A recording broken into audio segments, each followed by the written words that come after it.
Olá, sou Lênio Rodrigues, aqui é do canal Lênio Rodrigues.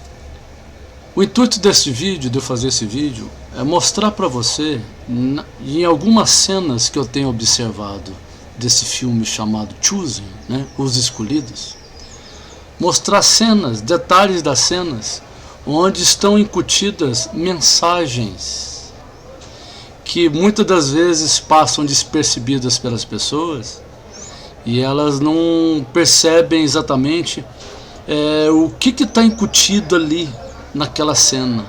Qual a mensagem ali que está incutida naquela cena? E a pessoa, sem perceber, sem observar a cena com mais detalhes, com espírito crítico, baseado na Bíblia,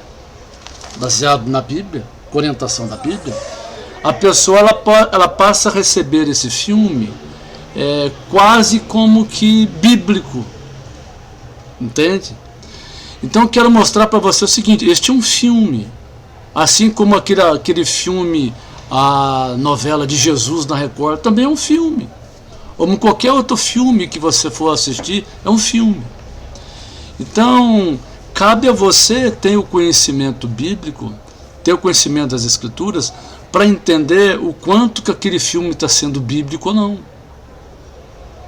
Perfeito? O fato do filme ser Os Escolhidos, o nome de Os Escolhidos, tratando de certa forma da vida de Jesus, da contemporaneidade de Jesus, é preciso ter uma orientação bíblica, um texto bíblico, para que você possa entender se de fato a cena que foi montada corresponde à Bíblia, e o que aquela cena quer realmente apresentar para a pessoa, qual que é a mensagem que a pessoa quer apresentar para a pessoa, entendeu?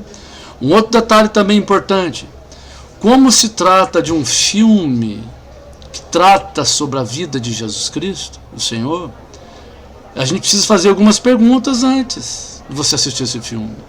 Lógico. Quem é o autor do filme? Quem é o autor do filme? Qual é o autor do filme? Quem é o autor do filme? Quem é o diretor do filme? O que pensa o diretor do filme? Perfeito? Outro detalhe: quem foi que contribuiu para que esse filme foi feito financeiramente? Quem que investiu no filme? Tratando da vida de Cristo. Não é um filme fictício apenas, né?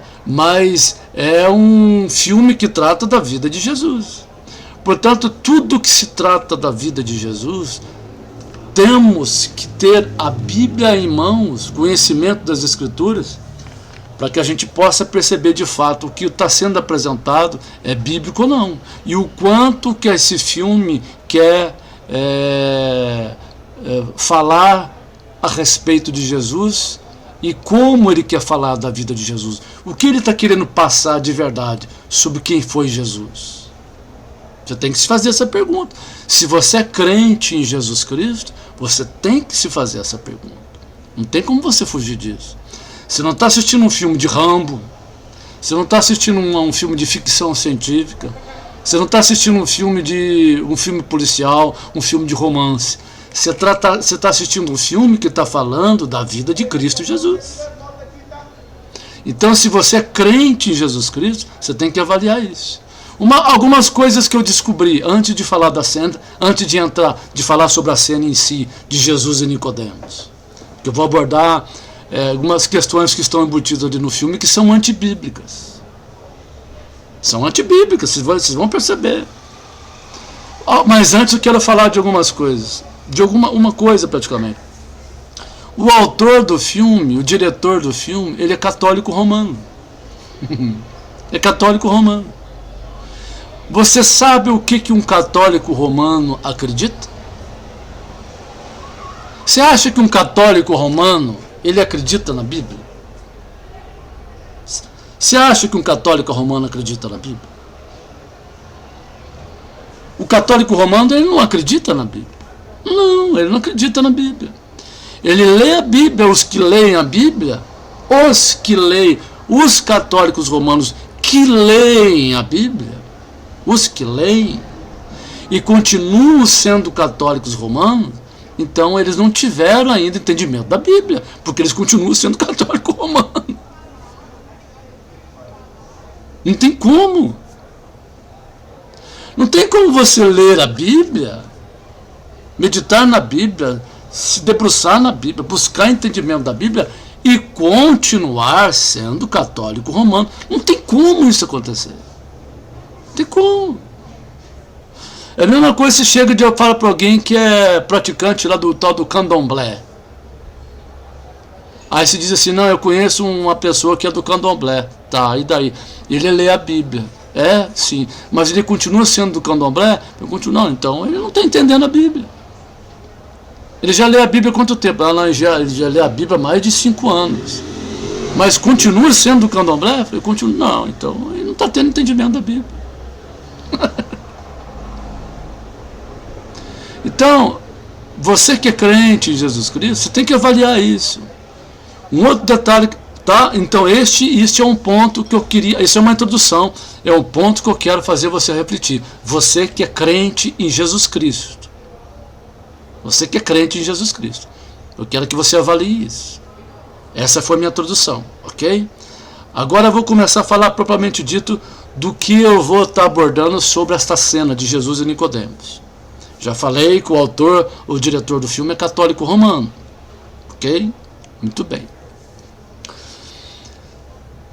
Detalhe. Esta cena que você viu de Jesus com Nicodemos, ela tem uma pitada ali. Ela tem uma pitada nessa cena. Ela tem uma sutileza nessa cena. Ela tem uma sutileza nessa cena que ela passa despercebida pelas pessoas. Elas passam despercebidas pelas pessoas comuns. Pelas pessoas comuns que não leem a Bíblia. Tá? Ou que leem e não perceberam detalhes ainda da cena. Quais são esses detalhes? Aquela parte da cena, por exemplo, tá? Onde Jesus conversando com Nicodemos e falando do reino de Deus, e Nicodemos conversando com Jesus, e Jesus fala para ele que é preciso que ele tenha que nascer de novo. Aí Jesus explica para ele na cena do filme, o Jesus da cena explica para ele o que é nascer de novo, e ele fica assim abismado e pergunta para Jesus na cena, mas como pode ser isso? Aí Jesus falou para ele depois, né, você é professor de Israel e ainda não sabe disso? Depois o personagem Nicodemo diz, eu estou tentando, né, dando uma risada. Foi muito interessante essa cena. E Jesus falou assim, não, eu sei que você está tentando. Foi muito interessante isso, muito bacana. Mas aí o que acontece? Logo em seguida, Jesus vai revelando para ele, vai tentando mostrar para ele o que é o nascer de novo, o que é o reino de Deus. E aí quando Jesus dá aquela explicação para ele, Nicodemos vira para ele e fala assim, então isso não tem nada a ver com Roma? Então isso tudo que está acontecendo não tem nada a ver com Roma? Jesus fala para ele assim, eu sinto em te desapontar. O personagem Jesus fala para ele, né? E Nicodemo fala, mas não tem nada a ver com Roma, então?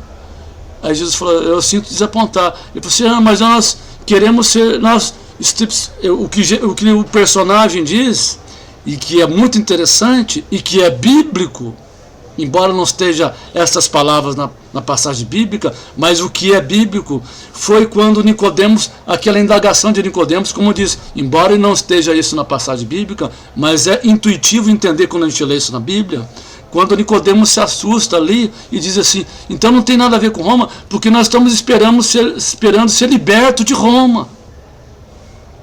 Esperando ser liberto de Roma contra os altos impostos sobre nós. Jesus falou assim, não. O personagem diz, não, sinto muito. Mas o reino de Deus não é esse. Tem a ver com o perdão dos pecados. Aí que está o ponto e que precisa ser entendido. Este é o ponto que está sendo entendido. esta parte dessa película, deste vídeo, está incutido aí uma falsa premissa. É perigoso. Isso pode soar como uma falsa premissa. E eu tenho certeza absoluta que eu vou dizer agora. Tenho certeza absoluta.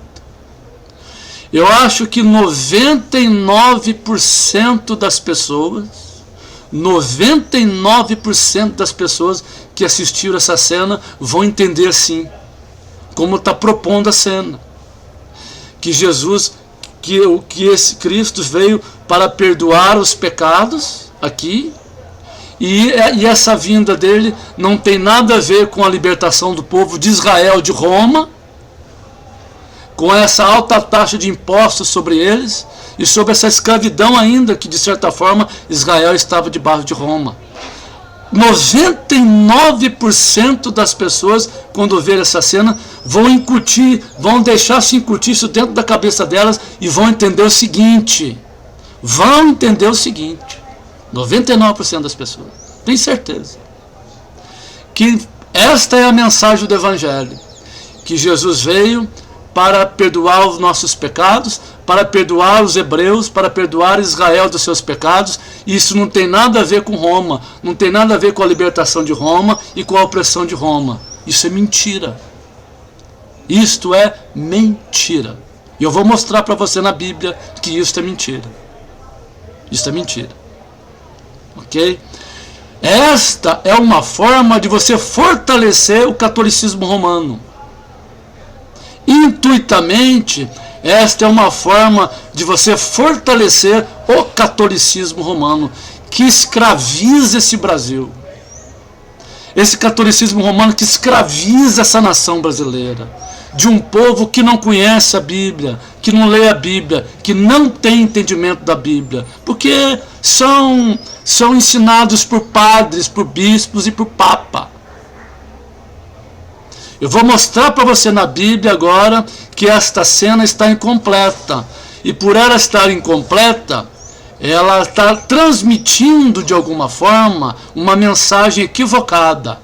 Não que ela esteja completamente errada, mas o erro que as pessoas estão, eu tenho certeza absoluta, interpretando essa passagem, a grande maioria delas vão entender que Jesus veio para trazer o reino de Deus na terra, e isso não tem nada a ver com libertação política, não tem nada a ver com libertação de opressão de Roma e de qualquer tipo de opressão que possa haver com relação ao povo de Israel.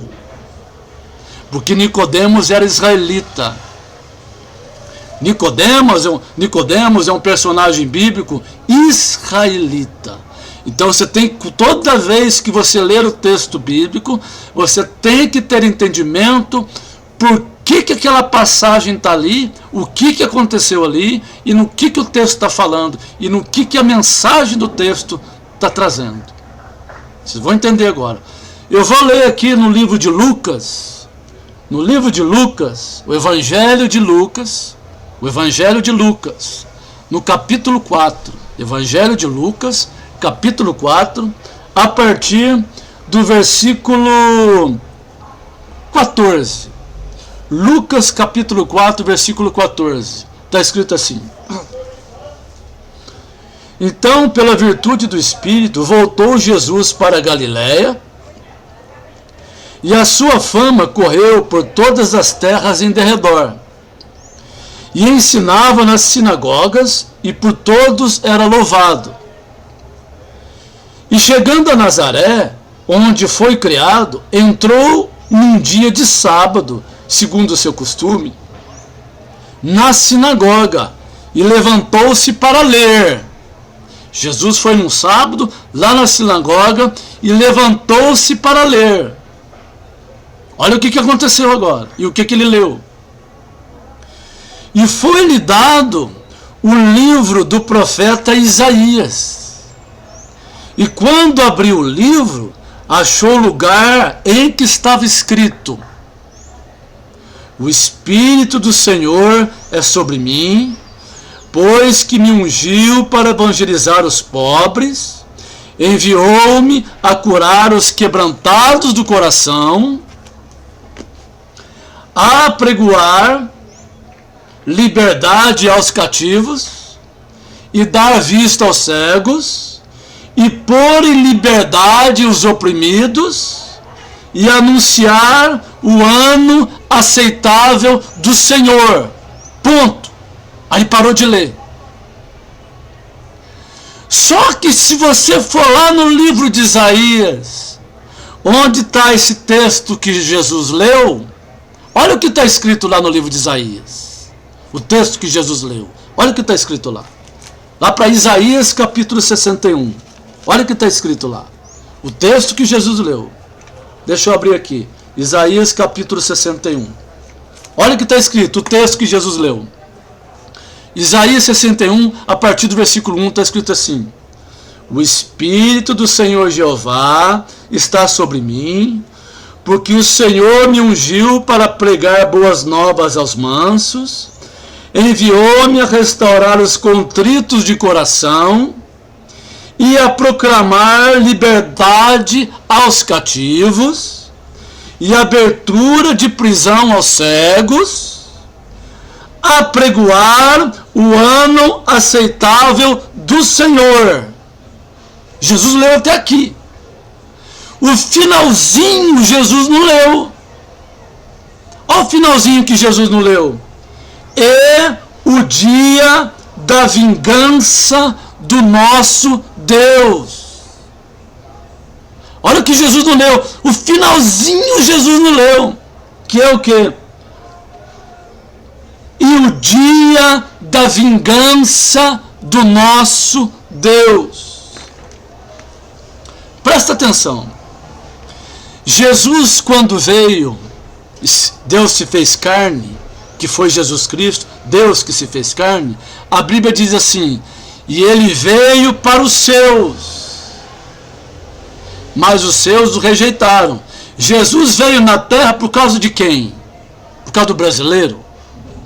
Você acha que Jesus veio na terra por causa do brasileiro? Você acha que Jesus veio na terra, Deus veio na terra por causa de japonês? Você acha que Deus veio na terra por causa de árabe? Você acha que Jesus veio na terra por causa de sueco?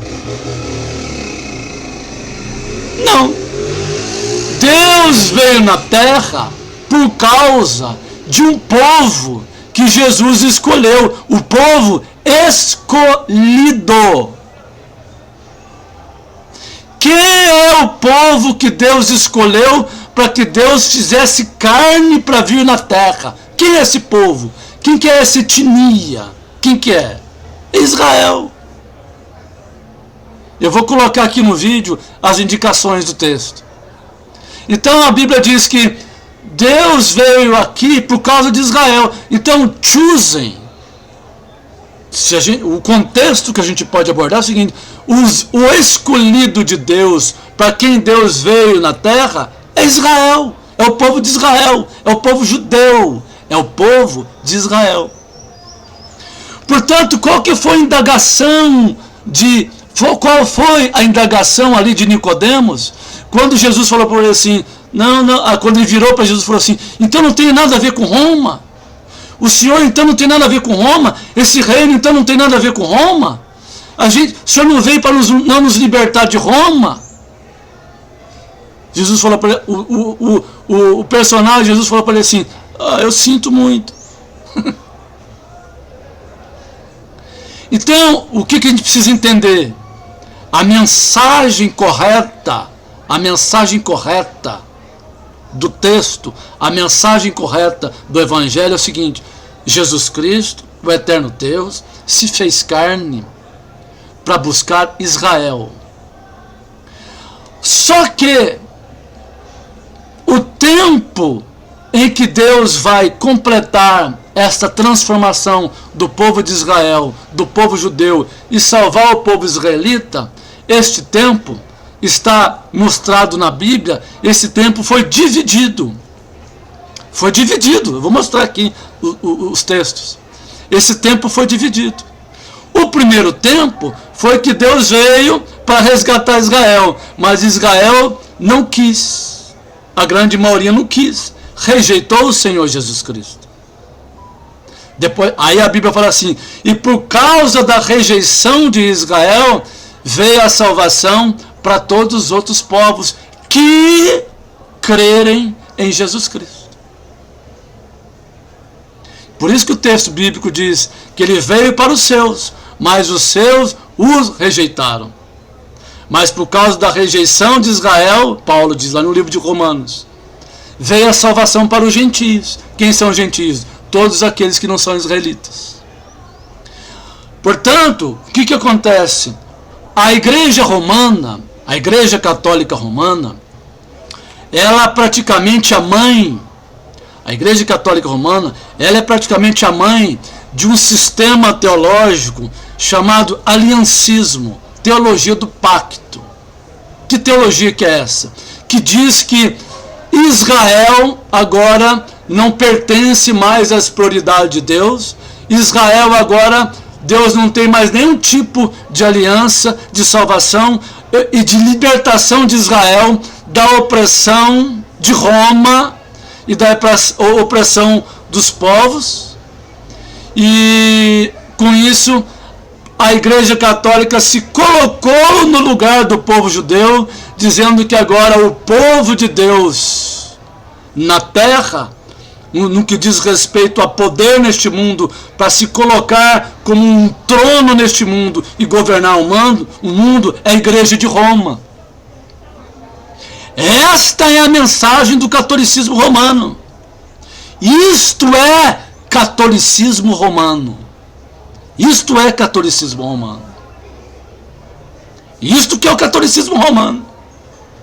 O catolicismo romano engana o mundo inteiro, engana o Brasil há muito tempo com esse catolicismo romano que não presta, que deturpador da Bíblia, dizendo que agora é a igreja, que é o catolicismo romano, ou pode, quem sabe até alguns evangélicos podem até dizer isso, como dizem algumas igrejas evangélicas, que são praticamente de mãos dadas com o catolicismo romano, dizendo que a igreja agora é o tempo da igreja estar no poder no mundo, para governar no mundo. Mentira! Isso é mentira. Do mesmo jeito que disseram e continuam afirmando que Israel, que o povo judeu agora não tem mais nenhum tipo de benevolência de Deus, que Deus agora o deixou de lado, porque agora a igreja agora é o Israel de Deus, e a igreja agora, como é Israel de Deus, que ela vai imperar neste mundo no poder para governar o mundo. Isto é mentira criada pelo catolicismo romano. Aliás, eles são mestres em criar mentira, o catolicismo romano. Toda vez que você ver um católico romano, toda vez que você ver um padre romano, toda vez que você ver um bispo romano e o Papa, saiba disso. Esta é a mensagem principal e o conceito principal do catolicismo romano é esse. Portanto, nesta cena que você viu nesse filme, está embutido aí. Muita gente vai pensar assim. Pode ter certeza. Desculpa. Muita gente vai pensar assim, tá vendo? Jesus veio na terra para perdoar pecado. E Israel agora não tem mais nada a ver. Israel não tem nada a ver. Agora a igreja, quem tem Jesus Cristo agora, tem a salvação. Amém? Graças a Deus. Mas a Bíblia não para por aí. A Bíblia não para por aí. Inclusive a Bíblia fala lá no livro de Zacarias, no capítulo 12, eu vou colocar os textos aqui, que mostra que Jesus Cristo vai voltar aqui,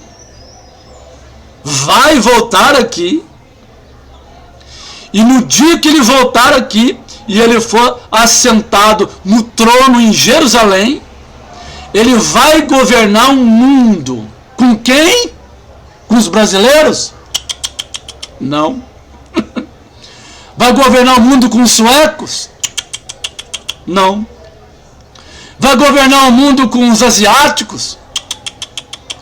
Jesus Cristo, Yeshua, né, que é Jesus, em hebraico, Mashiach, que é o Messias, ele vai voltar aqui e vai cumprir a promessa que fez no livro de Romanos. Eu vou colocar os textos, mostrando que ele virá e vai salvar o remanescente de Israel que tiver na época. E todos os judeus, todos os israelitas vão olhar para ele e vão confessar, e vão chorar como uma criança, vão chorar como alguém chora por um primogênito que morreu. E a Bíblia diz que eles vão se lamentar como uma criança e vão se entregar a Jesus Cristo. E Jesus vai governar na terra por 1000 anos com Israel, com os israelitas. E eles não vão ser mais, eles não serão mais combatidos por nenhuma nação, não vão ser mais oprimidos por nenhuma nação na terra. E Jesus vai governar a partir de Jerusalém toda a terra, num período de 1 ano, período de 1000 anos, aliás, com um período de 1000 anos, com o povo judeu, com o povo de Israel. É por isso que Nicodemos levou aquele susto. Porque os apóstolos e os hebreus e os judeus daquela época estavam achando que quando o Messias viesse, ele iria restaurar essa condição de governo no mundo e reinar com Israel já naquele tempo. Só que Deus dividiu isso em tempos, que na Bíblia são chamados de dispensações. Portanto, saiba, Jesus Cristo veio perdoar os pecados de todo aquele que se arrepende, entrega a vida para Jesus e recebe a perdão dos pecados, e não vão padecer eternamente no inferno, mas vão viver eternamente com Jesus Cristo. Isso. Mas Jesus também vai voltar e vai restabelecer um reino davídico. Vai restabelecer um reino davídico, como era antes, com Davi, com uma coroa, governando, só que agora vai ser o verdadeiro israelita, o israelita puro, o israelita sem pecado, que deu a vida para todo aquele que nele crê, não pereça, mas tenha vida eterna. O verdadeiro israelita vai estar em Jerusalém, com a coroa agora na cabeça, com cetro de justiça, governando na terra, acabando com essa raça de políticos desgraçados, e vai ser um reino só, Jesus Cristo reinando, para a glória do nome de Jesus. Você que é crente em Jesus Cristo, assista com cuidado, avalie o que você está vendo, ok? Este foi um primeiro detalhe dessa cena que gostaria de mostrar para você que é crente em Jesus Cristo, para você que crê em Jesus Cristo, como a Bíblia fala. A segunda parte da cena, muito interessante, foi no finalzinho ali da cena, quando Jesus, após ter aquela conversa com ele, e convida, isso não está no texto bíblico, mas é muito interessante também a abordagem, e aí, esse que é o problema. Vou fazer um comentário, este que é um problema. Quando você começa a criar, quando você lê a Bíblia, e você começa a criar hipóteses de como pode ter sido aquelas cenas ali ao derredor da cena do ato principal, quando você começa a criar hipóteses ali, mas você não tem uma base bíblica,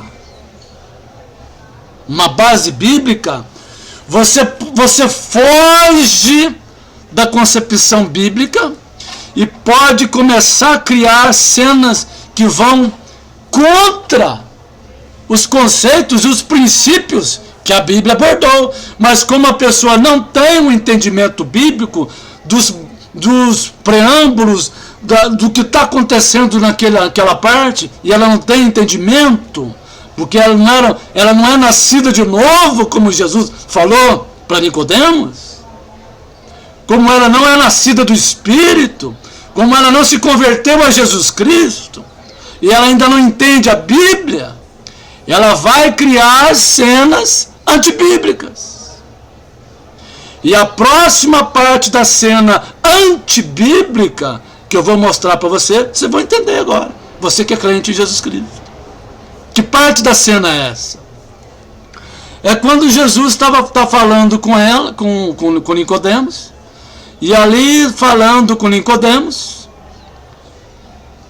ele convida Nicodemos para vir com ele, e a Nicodemos fica cheio daquela emoção, daquela pressão que está nele, porque ele está vendo ali diante dele o Messias,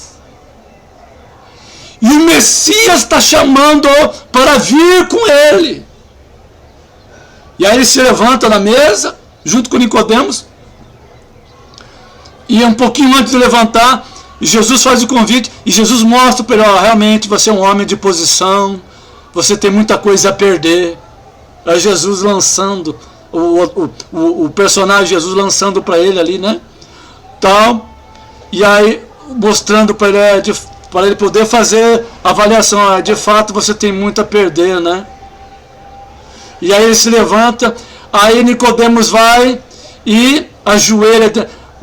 Quando Nicodemos vai ajoelhar diante dele, o personagem Jesus vai e diz assim: não, você não precisa fazer isso. Este é o detalhe. Este é o detalhe que eu quero que você entenda agora.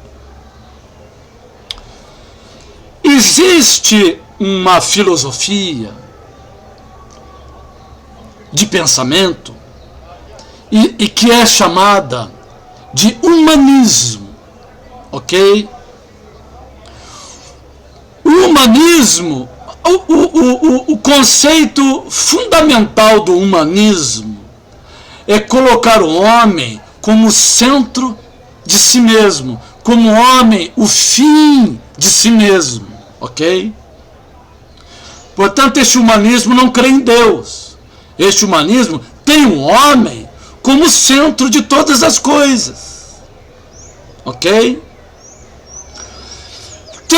Sendo este pensamento do humanismo como tendo o homem como centro de todas as coisas, o que significa isso?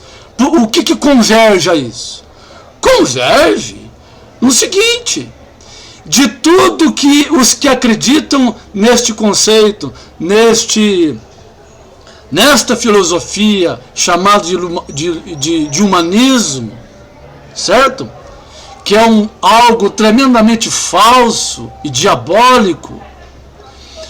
O que vai convergir as pessoas que assim entendem que o homem é o centro de todas as coisas? Ele vai entender o seguinte: que Deus não faz parte da história, que Deus não faz parte do universo, que Deus não está no universo, que Deus não está na vida dele, porque Ele é o centro de todas as coisas.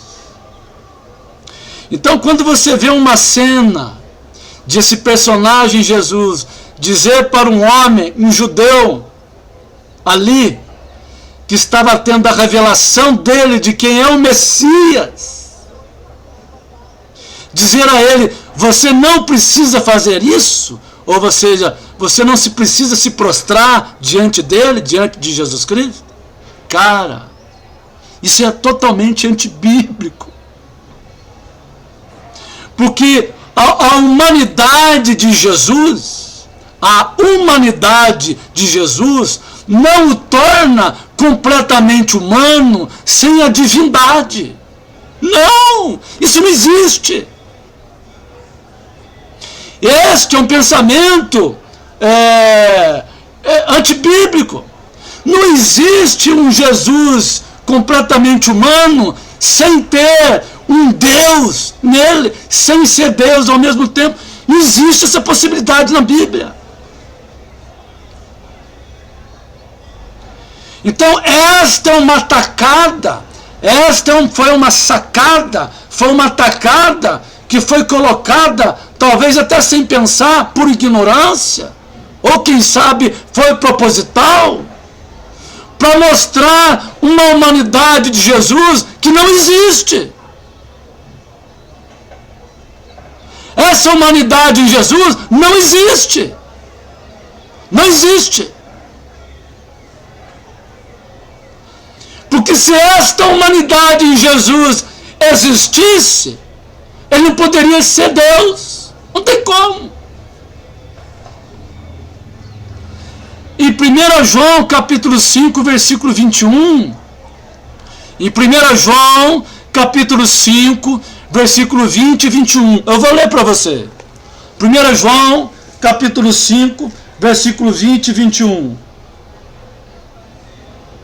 Vou ler aqui para você.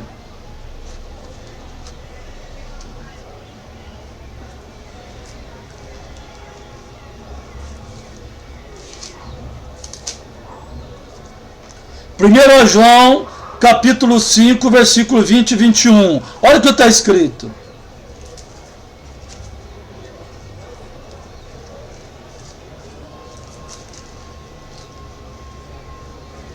Olha o que está escrito em 1ª Epístola de João, capítulo 5, versículo 20 e 21.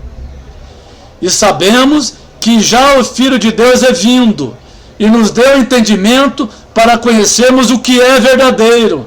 E no que é verdadeiro estamos, isto é, em seu Filho Jesus Cristo. Este é o verdadeiro Deus e a vida eterna. Olha o que o versículo 21 diz. João disse: este é o verdadeiro Deus e a vida eterna. E no finalzinho ele diz: filhinhos, guardai-vos dos ídolos. Não adianta. Não adianta. Jesus Cristo é Deus em forma humana. Ele foi 100% homem e 100% Deus.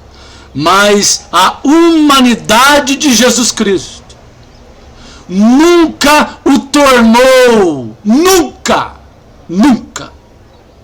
A humanidade do Senhor Jesus Cristo nunca o tornou um humano humanista. Nunca o tornou um humano humanista. Nunca.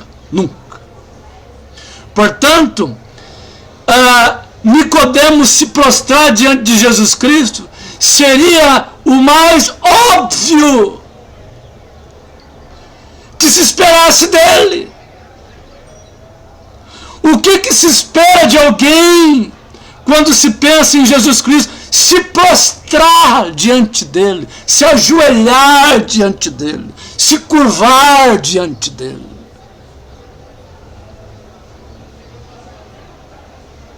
Então, é completamente antibíblico ver uma cena onde Jesus Cristo dizendo para um judeu que estava vendo ele como Messias: não, você não precisa fazer isso.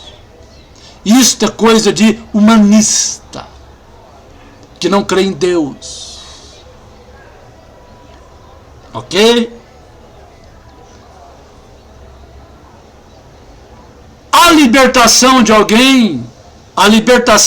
alguém só se executa. Alguém só é liberto verdadeiramente se prostrar diante dessa revelação que Jesus Cristo é Deus, que Jesus Cristo é o Senhor Deus, que perdoa os pecados e traz a vida eterna. Você consegue conceber Jesus Cristo, enquanto estava aqui, dizendo para alguém: não, você não precisa fazer isso? Isso não existe. Este Jesus humano é antibíblico, porque Jesus não é humanista. Jesus é o Filho de Deus. E sendo Jesus o Filho de Deus, o Messias, o próprio Deus que se fez carne, o que ele quer das pessoas? A libertação das pessoas. O que Jesus quer é a libertação de todo aquele que vê ele, para que seja liberto. Portanto, Jesus está convidando as pessoas para quê? Qual que é uma das partes cruciais, uma das partes fundamentais, cruciais da essência do Evangelho? Qual que é? Venha e se proste aos pés do Nazareno. Venha e se curve aos pés de Jesus Cristo. Venha e se curve e se proste e se humilhe aos pés do Senhor Jesus Cristo. E Jesus Cristo, sabendo disso, porque foi para isso que ele veio, ele jamais teria esta atitude com quem quer que seja que viesse diante dele. Muito pelo contrário, ele ia estar pronto ali a receber uma pessoa, esperando que se prostrasse diante dele. Sabe por quê? Porque foi assim que ele demonstrou para a gente o que ele veio fazer aqui. Porque ele veio ser morto no madeiro, crucificado no Monte Caveira. Ele veio se humilhar. Deus, o Pai, matou-o no Calvário. O próprio Deus, o soberano Pai, o Deus Pai, o matou no Calvário. Então ele foi o exemplo. Então esta é uma cena que é antibíblica, porque Jesus Cristo não é humano, humanista. Jesus Cristo é homem-Deus. Jesus Cristo é homem-Deus. E o que se faz diante de um homem-Deus? A gente se prostra. A gente se ajoelha. A gente se arrepende. A gente se dobra diante de um homem-Deus, que é Jesus Cristo, o Filho de Deus, aquele que tira o pecado, que perdoa os pecados e que traz vida eterna. Ok? Deus te abençoe. Se você é crente em Jesus Cristo e está ouvindo esse vídeo, espero que você veja o que você quiser ver sobre filme de Jesus Cristo, ou sobre o filme do que quer que seja, que trata das questões espirituais no que refere a Jesus Cristo. Seja crítico com a Bíblia. Use a Bíblia para que não seja incutido na sua cabeça coisas antibíblicas, para tornar um Jesus menos Deus, para tornar um evangelho menos eficaz, para dar margem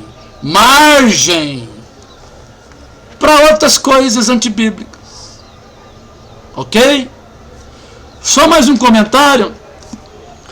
Saiba do seguinte, eu coloquei a mensagem lá no início do vídeo dizendo assim, que Roma está atenta. O catolicismo romano está atento e continua fazendo lavagem cerebral. Exatamente. Um dos trabalhos principais do catolicismo romano é fazer lavagem cerebral. É lógico. Não é à toa que se tem um país com tantos milhões de pessoas, como é o Brasil, acreditando nessa porcaria que eles inventaram. Dessa parecida, dessa desgraça que inventaram. Ok? Só mais um comentário aqui, quero fazer para vocês. Muita gente acha que o Império Romano já era, que o Império Romano não tem mais poder no mundo, que o Império Romano Você não faz ideia o que é o Império Romano. Você não faz ideia. Eu sugiro que você leia esse livro aqui, ó. Compre esse livro para você ler. Uma história da Roma Antiga. Um dos melhores livros de 2015, segundo o New York Times e o Washington, eu acho que é o Washington Post, alguma coisa assim, de uma mulher chamada Marion Bearder. Talvez ela seja até católica, não sei.